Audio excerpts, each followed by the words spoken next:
시청자 여러분 안녕하십니까? 12월 1일 법률방송 로투데이 시작하겠습니다. 오늘 첫 소식입니다. 지난 2007년 별세한 이일규 제10대 대법원장에 대한 10주기 추도식이 전 현직 대법원장 등이 참석한 가운데 오늘 서울 서초구 대법원 청사에서 엄수됐습니다. 김명수 대법원장은 추도사를 통해 여전히 사법부 독립을 흔들려는 시도가 있다며 사법부 독립이라는 이일규 전 대법원장의 유지를 이어가겠다는 뜻을 밝혔습니다. 석대성 기자가 추도식에 다녀왔습니다. 대법원 본관 중앙홀에 두꺼운 안경을 낀 입술을 꽉 담은 백발의 법관 사진이 걸렸습니다. 대한민국 제10대 대법원장을 지낸 이일규 전 대법원장의 10주기 추념식이 열린 겁니다.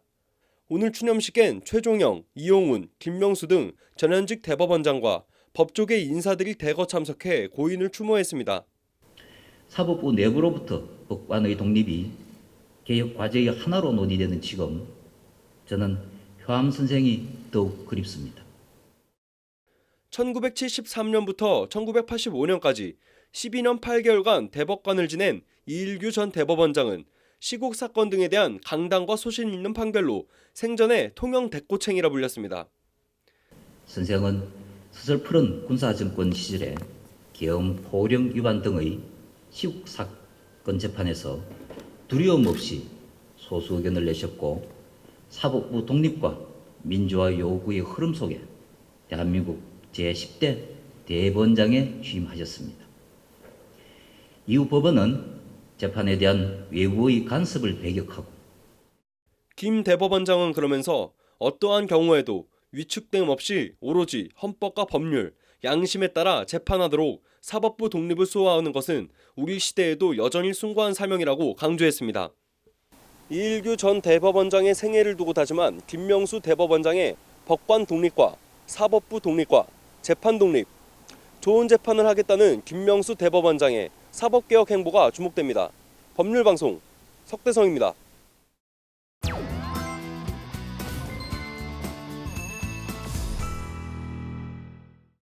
김명수 대법원장이 추도사를 통해 우리 모두가 선생을, 대법원장을 자랑스러워했다는 이일규 전 대법원장. 현직 김명수 대법원장과 역시 현직인 이진성 헌법재판소장이 모두 인사청문회 과정에서 가장 존경하는 법관으로 꼽은 이일규 전 대법원장. 사법부 개혁과 법관 내부 독립이 다시 화두가 된 지금 장한지 기자가 이일규 전 대법원장의 삶을 카드로 읽는 법조로 돌아왔습니다. 1974년 국가 전복 기도 혐의로 인민혁명당 재건위원회 관계자 8명에 대해 1, 2심 군법회의가 사형을 선고합니다. 1975년 4월 8일 대법원은 사형을 확정 판결합니다. 그리고 18시간 만에 집행된 사형. 대한민국 사법사 최대 치욕의 날로 기록된 인혁당 재건위 사건입니다. 당시 13명의 대법관 중 12명의 대법관이 사형 판결을 내립니다.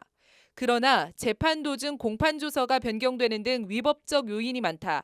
다시 재판해야 한다며 홀로 유일하게 반대 소수 의견을 낸 단 한 명의 대법관이 있습니다. 인혁당 사건 소수 의견을 아직도 생생하게 기억하고 있다. 인혁당 사건 소수 의견을 보고 교과서에만 있는 줄 알았던 헌법 정신에 눈을 떴다. 김명수 대법원장과 이진성 헌법재판소장의 인혁당 사건 소수 의견에 대한 존경의 발언입니다. 인혁당 사건에서 홀로 소수 의견을 냈던 현직 대법원장과 헌법재판소장이 공히 가장 존경하는 인물로 뽑은 단 한 명의 법관, 바로 효암 이일규 전 대법원장입니다. 1977년 서슬퍼렇던 유신 정권 긴급 조치 시대, 고경근 목사가 설교 도중 양주 30억 원어치를 수입했는데 유신 주역들이나 먹지 누가 먹느냐라는 등의 발언을 합니다. 유신의 이응만 언급해도 긴급조치 위반으로 잡혀가던 시절 고경근 목사는 이른바 막걸리 보안법으로 기소됩니다. 대법원 주심 이일규 대법원 판사는 이 사건에 대해 사실을 왜곡했다고 인정할 만한 증거가 없다며 무죄를 선고합니다. 1982년 3월 국가안전기획부는 전 북괴 노동당 연락부 송창섭 일가 친척이 25년 동안 고정간첩으로 암약했다는 송씨 일가 간첩 사건을 터뜨립니다. 1, 2심은 모두 유죄를 선고합니다. 대법원 주심 이일규 대법관은 그러나 핵심 증거가 피의자 신문조서뿐이고 나머지는 정황 증거에 불과하다며 무죄 취지로 사건을 파기환송합니다. 이일규 대법관의 소신 판결은 계속됩니다. 1982년 재미교포 홍성길 씨 간첩 사건 등 대법관 재직 12년 8개월 동안 시국 간첩 사건에서 10여 차례의 소수 의견을 냅니다. 당대 절대 권력자 박정희의 전두환의 눈치를 보지 않는 소신 판결, 그래서 얻은 별명 통영 대꼬챙입니다. 1988년 제2차 사법파동 와중에 다급해진 노태우 정부 청와대는 사태 수습을 위해 통영 대꼬챙이 이일규 전 대법관의 대법원장을 제의합니다. 이일규 대법원장 후보자는 전제 조건이 있다. 사법부 독립이 보장돼야 한다고 요구합니다.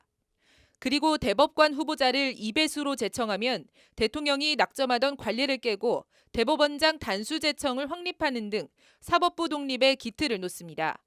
사법권의 독립을 통해 국민의 기본권을 실질적으로 보장하고자 하는 헌법 정신 실현은 오직 전체 법관, 개개인의 양심과 용기, 지혜에 의해서만 가능하다. 1988년 이일규 전 대법원장이 취임사를 통해 남긴 말입니다. 그리고 20년이 흐른 오늘 김명수 대법원장은 이일규 전 대법원장 10주기 추도식에서 좋은 재판을 통한 국민의 사랑과 신뢰를 받는 것만이 효암 선생님의 큰 뜻을 이어받는 길이라며 이일규 전 대법원장의 유지를 계승하겠다는 뜻을 천명합니다. 뿌리 깊은 나무는 바람에 흔들리지 아니합니다. 우리 법원이 효암이라는 든든한 거목을 자양분 삼아 진정으로 국민의 사랑과 신뢰를 받는 법원이 되길 소원해 봅니다. 카드로 읽는 법조 장한지입니다. 우병우 전 민정수석의 서울대법대 동기로 우 전 수석과 절친인 최윤수 전 국정원 2차장에 대한 법원 영장실질심사가 오늘 오전 서울중앙지법에서 열렸습니다. 민간인과 공직자 불법 사찰 관여 등의 혐의인데요. 영장 발부 여부에 따라 우병우 전 수석에 대한 검찰의 세 번째 영장 청구 여부도 큰 영향을 받을 것으로 보입니다. 이철규 기자입니다. 굳은 표정의 최윤수 전 국정원 2차장은 취재진의 쏟아지는 질문에 영장심사에 성실히 임하겠다는 말만 남기고 곧장 재판정으로 들어갔습니다. 예, 영장심사에 성실히 임하겠습니다. 최윤수 전 2차장은 추명호 전 국정원 국익정보국장이 이석수 전 특별감찰관 등을 뒷조사해 우 전 수석에게 비선 보고하는 과정에 관여한 직권 남용 혐의를 받고 있습니다. 최 전 2차장은 이와 함께 국정원 작성 블랙리스트 명단이 문체부에 전달되는데 관여한 혐의도 아울러 받고 있습니다. 검찰은 최 전 차장이 헌법 질서에 반하는 혐의를 받고 있고 증거인멸 가능성이 있다며 구속 필요성을 강조했습니다. 최 전 차장의 변호인은 일부 사실관계를 인정하면서도 범죄 의도가 없었고 도주나 증거인멸 우려가 없다는 점을 강조한 것으로 전해졌습니다. 특수통 검사 출신인 최 전 차장은 지난 2016년 검사장으로 승진한 뒤 2달 만에 돌연 국정원 2차장으로 자리를 옮겨 우 전 수석이 뒷배 역할을 한 것 아니냐는 분석이 나왔습니다. 우 전 수석은 지난달 30일 최 전 차장의 영장 청구 소식에 가슴이 아프다, 잘 되기를 바란다는 소회를 밝히기도 했습니다. 최윤수 전 국정원 2차장에 대한 구속 여부는 이르면 오늘 밤 늦게나 내일 새벽 결정될 것으로 보입니다. 최 전 차장에 대한 구속 여부는 그의 절친인 우병우 전 청와대 민정수석에 대한 검찰 구속영장 청구를 가르는 가늠자가 될 것으로 보입니다. 법률방송 이철규입니다.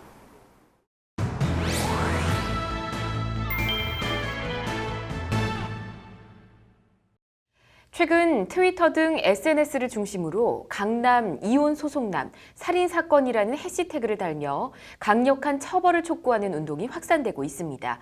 유정훈 변호사의 뉴스와 법, 오늘은 가정폭력에 대해 이야기 나눠보겠습니다. 어서 오십시오. 안녕하세요. 네, 반갑습니다. 누리꾼들이 강남 이혼 소송남 살인 사건 이렇게 해시태그 운동을 벌이고 있다고 하는데 어떤 사건입니까?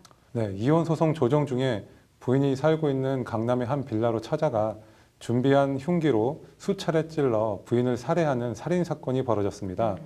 예, 남편은 경찰 조사 과정에서 우발적으로 저지른 범행이다라고 변명을 하고 있습니다.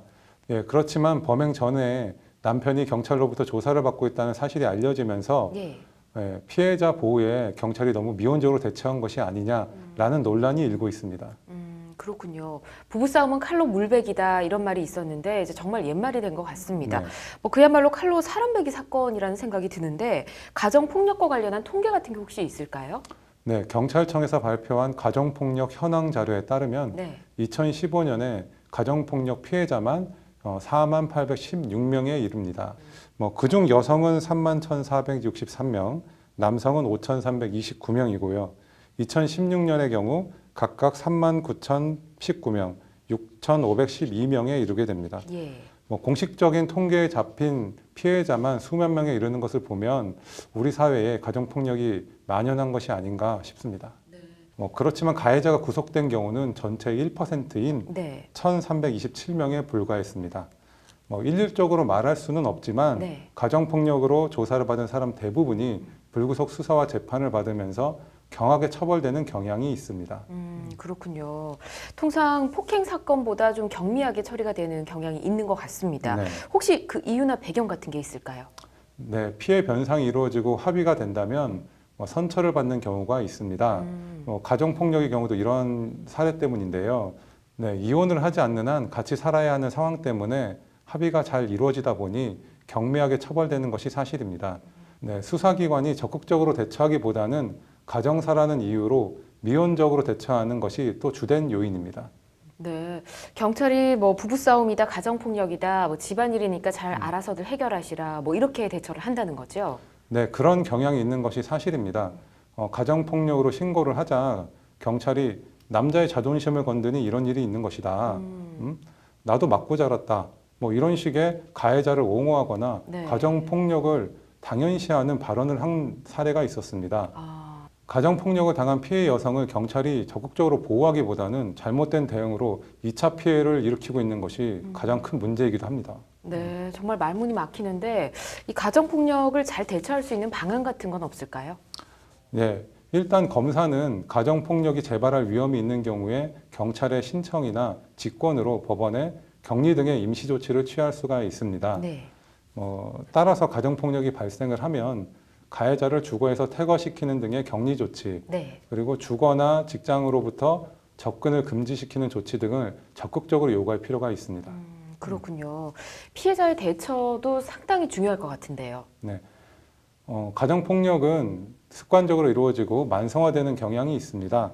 이렇기 때문에 피해자도 적극적으로 대처를 하는 것이 중요합니다. 네. 가정폭력 전문가들은 가해자가 폭력을 정당화시키지 못하도록 초기에 자신의 잘못을 정확하게 인식시키는 것이 가장 중요하다고 지적하고 있습니다. 네, 알겠습니다. 가정폭력은 가정일이 아니라 폭력임을 이 피해자, 가해자, 수사기관도 모두 잘 알아서 2차, 3차 피해가 일어나지 않도록 해야 될 것 같습니다. 네. 자, 오늘 말씀 잘 들었습니다.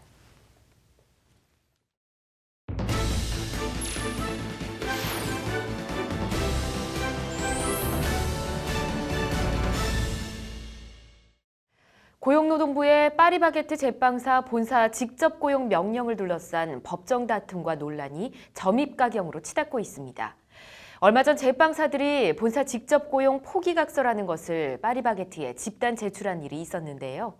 오늘 파리바게뜨 노조가 파리바게뜨 본사에 속아서 각서를 제출한 것이라며 확인서를 철회해달라는 기자회견을 열었습니다.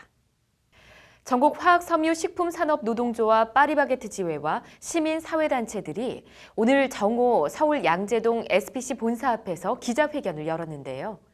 이들은 허위 사실에 의한 기망과 강압으로 작성된 직접 고용 포기 확인서는 원천 무효라며 이에 철회를 요구했습니다. 이들 파리바게뜨 지회 관계자들의 주장은 이렇습니다. 파리바게뜨 측에서 직접 고용해도 어차피 불법이다. 직접 고용되면 근속 안 쳐준다. 직고용되면 계약직으로 될지도 모른다. 나아가 동의서를 써도 직접 고용 판결이 나면 무용지물이니까 서명해도 상관없다. 상생기업 못 가겠다면 공장이나 다른 곳으로 배치된다. 같은 발언으로 어르고 달래며 속여서 직접 고용 포기 확인서를 써줬다는 겁니다. 이들 파리바게뜨 지회는 기자회견을 마친 뒤 동의서 제출 철회서를 SPC 본사에 제출하며 제빵사들을 본사가 직접 고용하고 체불임금은 즉각 지급해달라고 요구했습니다. 허위 사실에 대한 기망과 강압으로 제빵사들로 하여금 직접 고용 포기 확인서를 쓰게 했다. 한쪽의 주장이니만큼 파리바게뜨 본사도 할 말이 있을 겁니다. 다만 그동안 기업들의 이른바 갑질을 너무 많이 목격해 뭔가 찜찜한 느낌이 드는 것도 사실입니다. 모쪼록 순리대로 대화로 풀었으면 하는 바람입니다. 앵커 브리핑이었습니다. 이어서 법조계 소식 전해드립니다. 박근혜 전 대통령 탄핵 선고 당일 사망자와 다수의 부상자가 발생한 과격 시위를 주도한 혐의로 기소된 정광용 박사모 회장과 손상대 뉴스타운 대표 등에게 법원이 오늘 징역 2년의 실형을 선고했습니다. 재판부는 피고인들은 과격한 발언으로 폭력을 유발했다는 점에서 비난 가능성이 높다고 판결 사유를 밝혔습니다. 대법원이 오늘 27명의 신임 법관에게 임명장을 수여했습니다. 이번에 임명된 신임 법관은 변호사 출신 26명과 검사 출신 1명으로 남성은 14명, 여성은 13명입니다. 이들은 내년 3월까지 사법연수원에서 연수교육을 받은 뒤 각급 법원에 배치될 예정입니다. 벌금형 약식명령을 선고받은 피고인이 정식 재판을 청구하더라도 원래 벌금형보다 가중처벌되지 않은 불이익 변경의 금지 조항을 수정한 형사소송법 개정안이 오늘 국회 본회의를 통과했습니다. 이에 따라 앞으론 약식명령에 불복해 정식 재판을 청구할 경우 기존 형보다 형량이 높은 형이 선고될 수도 있게 됩니다.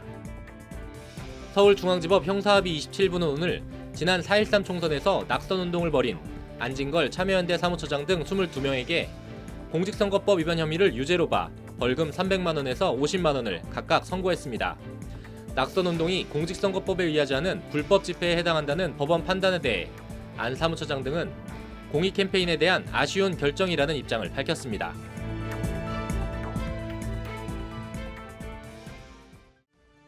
(12월의) 첫날 법률방송 로투데이 마치겠습니다. 시청해주신 여러분 고맙습니다.